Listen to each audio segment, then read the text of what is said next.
Sind tervitan kodumaa päike, sind tervitan kodumaa taevas. Ja teid, mu õrnad õied, tervitan ma kogu südamest. Niimoodi ütles Joosep Toots, Eesti mees suvefilmi alguses, kui ta pärast väga pikka võõrsil veedetud aega tagasi kodumaale tuli.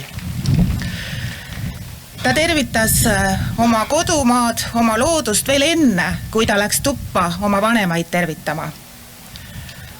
Ta tegi seda sellepärast, et see loodus oli talle tähtis. See oli tema jaoks väga-väga oluline.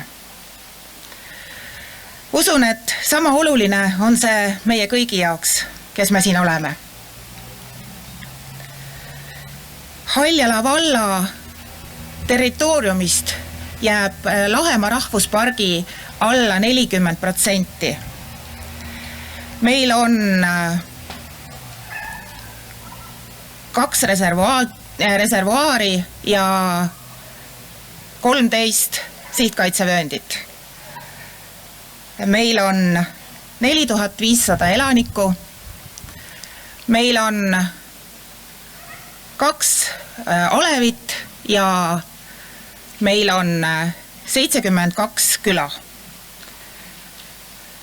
Haljala vallavalitsuse liikmena ja Lahemaa elanikuna tahan soovida tänasele suurele juubilarile väga head tervist, õnne, kannatlikkust ja heatahtlikku tarkust, et koos kohaliku kogukonnaga hoida, kaitsta ja elada siin parimal võimalikul moel.